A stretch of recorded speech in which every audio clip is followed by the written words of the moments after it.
இன்னைக்கு தமிழ்நாட்டில் 12th complete பண்ணிட்டு நீட் எக்ஸாமு இல்லை ரீநீட் எக்ஸாமு எழுதிட்டு உட்கார்ந்துருக்க அத்தனை பேருக்கும் இருக்கிற ரொம்ப பெரிய கொஸ்டின், ரொம்ப பெரிய பேனிக் அட்டாக் என்ன அப்படின்னா, நான் ரிப்பீட் பண்ணலாமா வேணாமா, should I repeat or not? அதுவும் இந்த கேள்வி இருக்கிறதுல யாருக்கு ரொம்ப அதிகமாக இருக்கும் அப்படின்னா, ஒரு 350 மார்க்ஸுக்கு கீழே எடுக்க போகிற ஸ்டூடெண்ட்ஸ்க்கு. எல்லாருமே நீட் எக்ஸாம் முடிச்சுட்டு வந்ததுக்கு அப்புறமே எல்லா யூடியூப் சேனல்ஸுமே இதுக்கான ஆன்சர் கீஸ்லாம் கொடுத்துருக்காங்க. இந்த ஆன்சர் கீஸ் எல்லாம் நம்ம டவுன்லோட் பண்ணியிருப்போம். டவுன்லோட் பண்ணி பார்த்து நம்ம என்ன மார்க் வரோம் அப்படின்றத தோராயமாக செக் பண்ணியிருப்போம். இப்போ நான் ஃபஸ்ட்டு நீட் எக்ஸாம் எழுதினேன். 12th அப்படியே ஃப்ரெஷ்ஷாக கம்ப்ளீட் பண்ணிவிட்டு நான் போய் நீட் எக்ஸாம் எழுதினேன். 350க்கு கீழே தான் என் ஆன்சர் நான் எடுத்திருக்கேன். இப்போ எனக்கு சின்ன வயசுலேருந்தே டாக்டர் ஆகணுன்றதா கனவாக இருந்தது. எனக்கு எம்பிபிஎஸ் பண்ணணும்னு உண்மையாலுமே ஆசையாக தான் இருக்குது. ஆனால் இந்த நீட் எக்ஸாம் இருக்கே ரொம்ப சேலஞ்சிங்காக இருக்குது, டிஃபிகல்ட்டாக இருக்குது. அதுவும் நீங்களே பார்த்துருப்பீங்க ஃபிசிக்ஸ் எல்லாம் எவ்வளோ கஷ்டம் அப்படின்னு. இப்போ எனக்கு என்ன பயம் அப்படின்னா, நான் ரிப்பீட் பண்ணுறதா வேண்டாமா? ஏன்னா எங்கள் அப்பா அம்மா என்னை ரொம்ப நம்புகிறாங்க. அவங்க என்னைய நம்பி அவங்க இருக்கிறதுலே இது வரைக்கும் பண்ணதுலே ஒரு பெரிய செலவு அப்படின்னா அது நீட்டாக தான் இருக்கும். நீட்டுக்காக ஏன் அப்பா அம்மா இவ்வளோ செலவு பண்ணி ஒருவேளை நான் சக்சீட் ஆகலைன்னா அவங்கள நான் கஷ்டப்பட வச்சிருவேனோ அப்படின்றதான் என்னோட ரொம்ப பெரிய பயம். இந்த ஒரு காரணத்துக்காக மட்டும்தான் நான் யோசிக்கிறேன் அப்படின்னா, அப்போ உங்களுக்காக தான் இந்த வீடியோ. இது வரைக்கும் நீ நம்ம சேனல் சப்ஸ்கிரைப் பண்ணல அப்படின்னா சப்ஸ்கிரைப் பண்ணிக்கோ. நான் சொல்ல போற விஷயங்களை கரெக்டாக பொறுமையாக கவனி. ஓகே, இந்த வீடியோவில் எதெல்லாம் ப்ராக்டிக்கல், நீ எதெல்லாம் அவாய்ட் பண்ணணும், அண்ட் என்னென்ன சர்க்கம்ஸ்டன்சஸ்ல என்னென்ன சுச்சுவேஷன்ல நீ ரிப்பீட் பண்ணணும், அதே மாதிரி என்ன சுச்சுவேஷன்ல நீ ரிப்பீட் பண்ண வேண்டாம், இது எல்லாத்தையுமே நான் தெளிவாக சொல்ல போறேன்.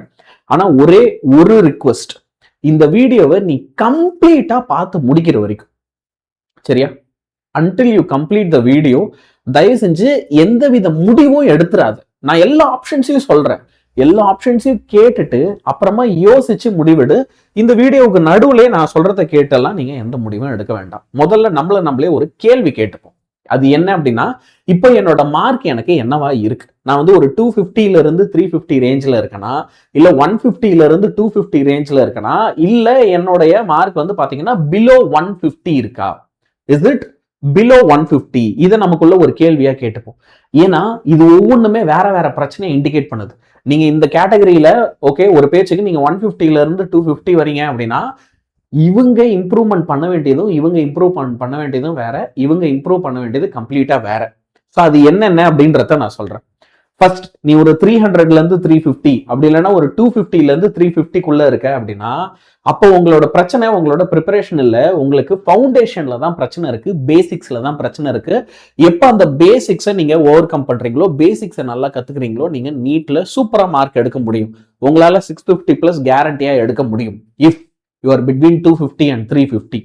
ஏன் சார் இல்லை நான் ஒரு 200ல இருந்து 300க்குள்ள இருக்கிறேன் அப்படின்னா, அப்போ நீங்க ப்ரிப்பரேஷன் நல்லாவே கஷ்டப்பட்டதை பண்ணிருக்கீங்க. ஆனா உங்களுக்கு அங்கங்க கேப்ஸ் இருக்கு.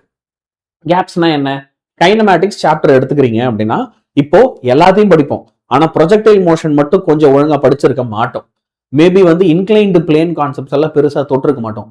ஓகே, எல்லாத்துலயுமே நம்ம என்ன பண்ணிருப்போம் அப்படின்னா, ஏதோ ஒரு டாபிக், ஏதோ ஒரு ஃபார்முலாவை மிச்சம் வச்சிருப்போம். ஸோ கம்ப்ளீட்டா எல்லாத்தையுமே படிச்சிருக்க மாட்டோம், அங்கங்க கேப்ஸ் இருந்திருக்கும். பிளஸ் அந்த கேப்ஸ் கம்ப்ளீட் பண்றதுக்கான டைமும் நமக்கு இது வரைக்கும் கிடைச்சிருக்காது. ஸோ இதுதான் உங்களோட பிரச்சனையா இருக்கும். சார் நான் 200 விடவே கம்மியா தான் இருக்கேன் அப்படின்னா, அப்போ நீங்க முதல்ல ப்ரிப்பேர் பண்ண மெத்தட்லயே ஏதோ பெரிய பிரச்சனை இருக்கு. ஏன்னா நம்ம பயோவை நல்லா படிச்சிருந்தாலே நம்ம ஒரு 200 மேல கண்டிப்பா ஸ்கோர் பண்ணி இருக்கணும். அப்போ நமக்கு பேசிக் ப்ரிப்பரேஷன் ஸ்ட்ராட்டஜியில ஏதோ பிரச்சனை இருக்கு. உங்களுக்கு சரியான ஸ்ட்ராட்டஜியை யாரும் சொல்லி தரல அப்படின்னு அர்த்தம். ஸ்ட்ராட்டஜி இல்லாம நம்மளே ஏதோ பொத்தாம் போக்கா படிச்சிருக்கோம் அப்படின்னு அர்த்தம். அப்ப இதனாலதான் உங்களுடைய மார்க்ஸ் இந்த ரேஞ்ச்குள்ள பாத்தீங்க அப்படின்னா, முதல் விஷயம் சிக்கி இருக்கும். சரியா? ஒரு விஷயம் நீ நல்லா புரிஞ்சுக்கோ, நீட்டை பொறுத்த வரைக்கும் நீ எத்தனை வாட்டி படிக்கிற, எத்தனாவது வருஷம் படிக்கிற, இதுல எல்லாம் ஒன்றும் கெத்து கிடையாது. குவாலிட்டி, ஒரு வாட்டி படிச்சாலும் குவாலிட்டியா பெர்ஃபெக்டா பிளான் பண்ணி பெர்ஃபெக்டான ஸ்ட்ராட்டஜியில அடிச்சு தூக்கிடும். ஸோ ரிப்பீட் பண்ண போறீங்க அப்படின்னா, என்னை பொறுத்த வரைக்கும் நீ கடைசியா ரிப்பீட் பண்ண போறது இந்த 2027 தான் இருக்கணும். இதை தாண்டி நம்ம யோசிக்கவே கூடாது. திஸ் இஸ் த அட்டெம்ப்ட், இதுல நான் முடிச்சிருவேன், இதுல நான் பெர்ஃபெக்டான ஸ்ட்ராட்டஜியை ஃபாலோ பண்ணுவேன். இதுல உங்களுக்கு ஒரு நல்ல தெளிவு இருக்கணும். சரியா? இருந்தாலும் ஐ வில் பி ஓப்பன். நான் ஏற்கனவே சொன்ன மாதிரி இந்த வீடியோ முடிகிற வரைக்கும் எந்த டிசிஷனும் எடுக்காது. இப்ப நீ 350 எடுக்கிற, 300ல இருந்து ஒரு 350 ரேஞ்சுக்குள்ள இருக்கு. அப்போ உனக்கு ஒரு சில ஆப்ஷன்ஸ் இருக்கு. நீ என்ன தெரியுமா செய்யலாம்? நீ ஓகே நான் நீட்டு தான் டாக்டர் தான் அப்படின்னு இல்லாம மற்ற ஒரு சில கோர்சஸ்க்கு ஓகே முயற்சி பண்றதுக்கான வாய்ப்புகள் இருக்கு. இப்போ நீட்டை பொறுத்த வரைக்கும் உனக்கு வந்து எம்பிபிஎஸ் ஆக முடியலனா கூட ஸ்டில் பிடிஎஸ், பேம்ஸ், பிஹெச்எம்எஸ், அப்புறம் BPT, BSc nursing, allied health science, life science pathway, இந்த மாதிரி நிறைய விஷயங்கள் இருக்கு. இந்த மாதிரி நிறைய வழிவகைகள் இருக்கு. ஸோ இதுல ஏதாவது ஒண்ணு முயற்சி பண்ணலாம். இது எப்ப ஆனா நான் சூஸ் பண்ணணும்?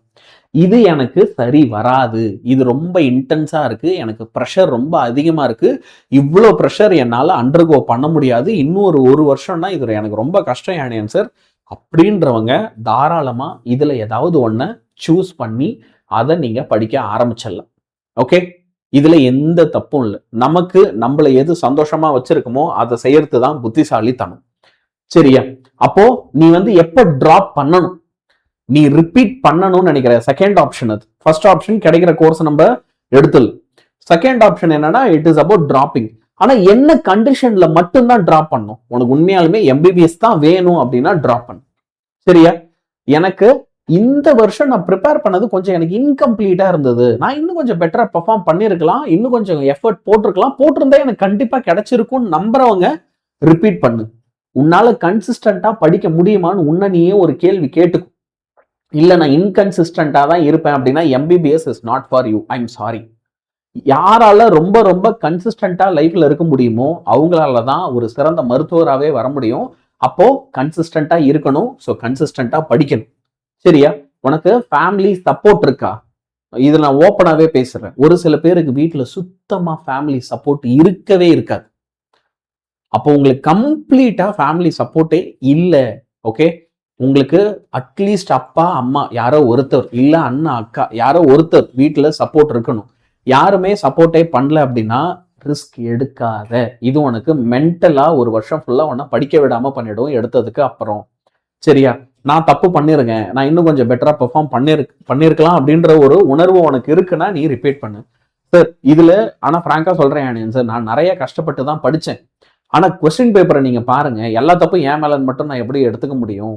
அதுவுமே எனக்கு ஒரு பெரிய பயமா இருக்கு அப்படின்னு சொல்றவங்களுக்கு நான் ஒரே ஒரு விஷயம் சொல்றேன். சரியா? எனக்கும் அது புரியுது. Is it unfair? Is it very very unfair தான் நான் ஃபீல் பண்றேன்.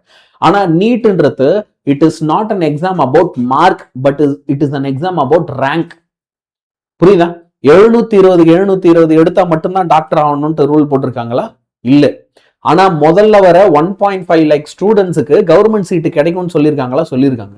அப்ப 22-23 லட்சம் பேர் எழுதுறாங்கன்னா அதுல டாப் 1 லேக்குள்ள வரத்தான் உன்னுடைய வேலை. ரேங்கை பிடிக்கணும், அவ்வளவுதான், மார்க்கல். அப்ப இந்த வருஷம் கொஸ்டின் பேப்பர் டஃப்பா இருந்தது அப்படின்னா எல்லாருக்குமே தான் கட் ஆஃப் குறையும். விச் மீன்ஸ் அப்போ ஸ்டில் நீ எதிர்பார்க்கிற ரேங்கை உன்னால அடைய முடியும். ஸோ அந்த ரேங்க் தான் விஷயம். ஸோ அதனால நம்ம இந்த மாதிரி விஷயங்களை நினைச்சு நம்மள நாமளே டைவர்ட் பண்ணிக்கிட்டு குழப்பிக்கிட்டு ட்ரிஃப்ட் ஆயிட வேண்டாம். இப்போ யாரெல்லாம் டிராப் பண்ண கூடாது, நான் சொல்ற கேட்டகரி ஆஃப் பீப்புள் தயவு செஞ்சு ரிப்பீட் பண்ணாதீங்க. சரியா?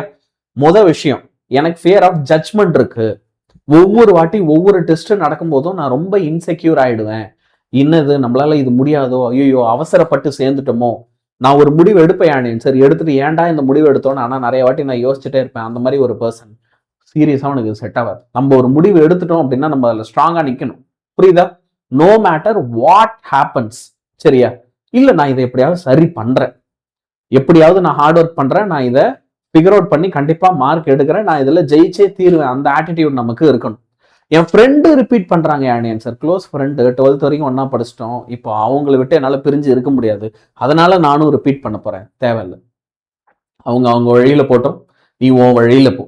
எனக்கு படிக்கிறதுக்கான கரெக்டான டிசிப்ளின் கிடையவே கிடையாது, தேவையில்லை. நான் மென்டலா ரொம்ப ஃப்ரஸ்ட்ரேட் ஆகி எக்ஸாஸ்ட் ஆகிட்டேன் யானியன் சார். நான் வந்து ஒரு 3 வருஷமா ரிப்பீட் பண்ணிட்டு இருக்கேன், 2 வருஷமா ரிப்பீட் பண்ணிட்டு இருக்கேன்.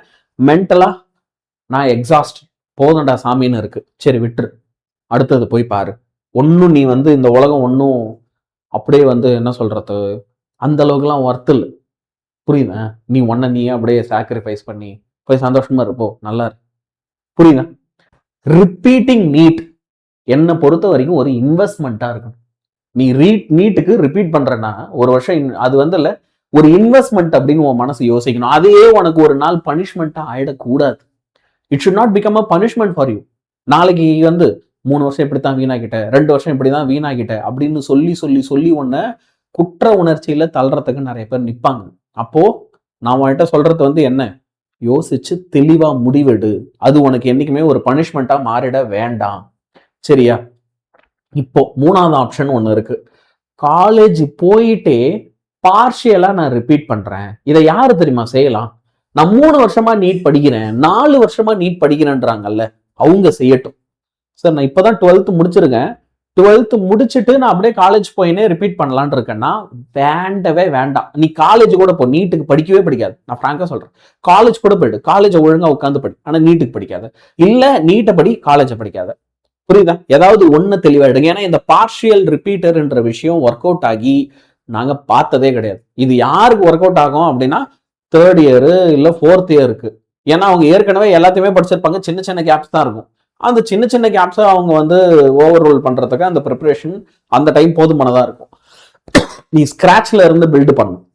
அப்ப ஸ்கிராச்ல இருந்து பில்டு பண்ணும் 12th முடிச்சவங்க அப்படின்னா நீங்க ஒரு வருஷம் உங்களுக்கு ரிப்பீட் பண்றதுதான் வந்து பெஸ்டா இருக்கும். இப்போ என்னென்ன மிஸ்டேக்ஸ் எல்லாம் நீ அவாய்ட் பண்ணும் அப்படின்றத சொல்றேன். சரியா? இப்போ நான் இந்த மாதிரி ஒரு வீடியோ போடுவேன், இன்னொரு சேனல்ல இதே மாதிரி ஒரு வீடியோ போடுவாங்க, அப்புறம் ஊர்ல இருக்கிற எல்லாரும் ஆளுக்கு ஒரு ஷெடியூல்னு சொல்லி, ஏன்னா இன்னைக்கு அதெல்லாம் அப்படி ஆயிடுச்சு. நான் I am part of that competition தான். இன்னைக்கு நீட் அப்படின்னு போட்டா இந்தியாவில் மட்டுமே 1000 சேனலாவது ஃபேமஸ் சேனல் இருக்கு. எல்லாத்துலயும் உட்காந்து கடைசி வரைக்கும் நம்ம ஸ்டடி பிளானை பார்த்துக்கினே இருப்போமே தவிர ஆரம்பிக்க மாட்டோம். எல்லாருமே ஆளுக்கு ஒரு ஸ்டடி பிளான் சொல்லுவாங்க, ஆளுக்கு ஒரு சஜஷன் சொல்லுவாங்க. எல்லாத்தையுமே பார்த்து பார்த்து பார்த்து பார்த்து பார்த்து கடைசி வரைக்கும் வந்து பார்த்தீங்க அப்படின்னா நம்ம எந்த ஒரு முக்கியமான டெசிஷனும் எடுத்திருக்க மாட்டோம். ஓகே, அப்படி ஒரு தப்பை நீ பண்ணாத. எல்லா டைம் டேபிள்ஸையும் உட்காந்து கலெக்ட் பண்ணிட்டு இருக்காத. சரியா? உட்காந்து டாப்பர்ஸோட ஸ்டோரி, டாப்பர்ஸோட வீடியோஸ், டாப்பர்ஸோட விளாக்ஸ் ஒரு இன்ஸ்பிரேஷனுக்கு பார்க்கலாம். அதுக்கு நம்ம அடிக்ட் ஆகி அதையே பார்த்துட்டு இருக்க கூடாது, படிக்கிற வேலையை பார்க்கணும். என்சிஆர்டி புக்கை தயவு செஞ்சு இக்னோர் பண்ணாத. முக்கியமா பயாலஜிக்கு டு நாட் இக்னோர் என்சிஆர்டி. அதே மாதிரி எடுத்த முதல் நாளே வந்து டெய்லி நான் 12 மணி நேரம் படிக்க போறேன்ட்டு 3 நாள் உட்காந்துட்டு 4வது நாள் தூக்கி போடுறது இல்லை. நீட் ஸ்லோவா ஆரம்பி. ஒரு நாளைக்கு 3 hours 4 ஹவர்ஸ்ல இருந்து ஆரம்பி. 12 ஹவர்ஸ்லாம் நம்ம போக போக 2 மாசம் கழிச்சு இம்ப்ரூவ் பண்ணிக்கலாம், நாட் டுடே. சரியா? ஸோ ஸ்லோவா ஆரம்பி. ஸ்டார்டிங்கே எடுத்த உடனே விழுந்துட்டு பெருசு பெருசா நான் படிக்க போறேன் அப்படின்னு உட்காராத. ஃப்ரெண்ட்ஸ் ஜாயின் பண்றாங்கன்னு திரும்ப ஜாயின் பண்ணாத. இதை நான் திரும்ப திரும்ப சொல்றேன், ஏன்னா நீட் ரிப்பீட்டர்ஸுக்கு பாடம் எடுத்தவன்ற முறையில நிறைய பேர் இப்படிப்பட்ட ஒரு முடிவு எடுத்து தான் கம்ப்ளீட்டா வீணா போயிடும். ஃப்ரெண்ட்ஸ் சேராங்க, நீ சேராத, அதுக்காக நீ சேராத. புரியுதா? அண்ட் எல்லாத்த விட ரொம்ப முக்கியமான விஷயம், பேனிக்ல பயத்துல முடிவுகளை எடுக்காத. To not decide in panic. எந்த ஒரு முடிவுமே வந்து பேனிக்ல எடுக்காது. புரியுதா? இப்போ உனக்கு நீட் ரிப்பீட்டர் பேட்ச் வேணும், உனக்கு இருக்கிறதுலே சிறந்த குவாலிட்டியில உன் மேல அக்கறை இருக்கிற டீச்சர்ஸ் கிளாஸ் எடுக்கிற மாதிரி ஒரு நீட் ரிப்பீட்டர் பேட்ச் வேணும், அதுவும் ஆஃப்லைன்ல இல்ல ஆன்லைன்ல எதுவா இருந்தாலும் எனக்கு ஓகே அப்படின்னா வேதாந்தோல நாங்க உங்களுக்கு கிளாஸ் எடுக்கிறோம். இது உனக்கு ஏற்கனவே தெரிஞ்ச விஷயம். இப்போ இதுல பெருசா நாங்க ஒரு விஷயத்த கொண்டு வரோம். எல்லாருக்கும் இருக்கிற பயம் என்ன, சார் என் மார்க் வந்து இங்கிட்டும் அங்கிட்டும் இருக்கு, எனக்கு சீட்டு கிடைக்குமா கிடைக்காதான்னு நான் ஒரு ஆசிலேஷன்ல இருக்கேன், பார்த்துட்டு வேணா சேரட்டுமா, அப்போ ஓகேவா? இந்த கேள்வி எல்லாருக்குமே இருக்கும். ரொம்ப ரொம்ப நியாயம், ரொம்ப ரொம்ப கரெக்ட். ஆனா அதனால உன் ப்ரிப்பரேஷன் லேட் ஆகக்கூடாது. ஏன்னா உனக்கு இதுக்கான பதில் தெரியறதுக்கு 3 மாசம் ஆகும். 3 மாசம் கழிச்சு உன் ப்ரிப்பரேஷன் ஆரம்பிக்க போறேன்னா உன்னை விட நிறைய பேர் லீட்ல இருப்பாங்க. அப்ப அதுக்காக வேதாந்தோடைய ஆஃப்லைன் சென்டர்ஸ்ல ஓகே நாங்க என்ன செய்ய போறோம் அப்படின்னா, என்ன ஃபீஸ் நீ பே பண்ணி அட்மிஷன் வாங்குறியோ, உனக்கு காலேஜில் சீட்டு கிடைச்சிடுச்சு, எம்பிபிஎஸ் உனக்கு சீட்டு கிடைச்சிடுச்சு அப்படின்னா நீ அந்த சீட்டு கிடைச்சிடுச்சுன்றத எடுத்துன்னு வந்து காட்டு, போதும், ஃபுல் ஃபீஸை ரீஃபண்ட் பண்ணிடுவாங்க. நீ கட்டின மொத்த ஃபீஸையும் உனக்கு என்ன பண்ணிடுவாங்க, ரீஃபண்ட் பண்ணிடுவாங்க. புரியுதா? we are bringing this to Tamil Nadu this year. So நம்மளோட ஆஃப்லைன் பேட்ச் லட்சியம் இருக்கு இல்லையா, இதோட ஃபீஸ் வந்து என்ன அப்படின்னு பார்த்தீங்கன்னா 69,999 rupees ஒரு வருஷத்துக்கு. ஹாஸ்டல் ஃபெசிலிட்டியும் ப்ரொவைட் பண்ணுறோம். சார் நான் தமிழ்நாட்டில் இப்போ வந்து பார்த்தீங்கன்னா உங்களோட சிட்டிஸ் இருக்கிற இடத்துல நான் இல்லை, நான் திருச்சியில் இல்லை, மதுரையில் இல்லை, ஒசூரில் இல்லை, சேலம் ஈரோடு பக்கம் இல்லை, திருநெல்வேலி பக்கம் இல்லை, சென்னை பக்கம் இல்லை, காஞ்சிபுரம்ல இல்லை, இந்த மாதிரி பிளேசஸ்லாம் நான் இல்லையே யாழ்னியன் சார் அப்படின்றவங்களுக்கு ஓகே ஹாஸ்டல் ஃபெசிலிட்டிஸும் நாங்கள் ப்ரொவைட் பண்ணுறோம். நான் மென்ஷன் பண்ண ஊர் எல்லாத்துலேயுமே நம்ம வேதாந்த் ஆஃப்லைன் சென்டர்ஸ் இருக்குது. 69,999 70,000 ஒரு வருஷத்துக்கு நாங்கள் இதில் பேட்சஸ் கண்டக்ட் பண்ணுறோம். சரியா? ஸோ வர 29ஆம் தேதி நாங்கள் வந்து இதில் கிளாஸஸ் ஆரம்பிக்கிறோம்.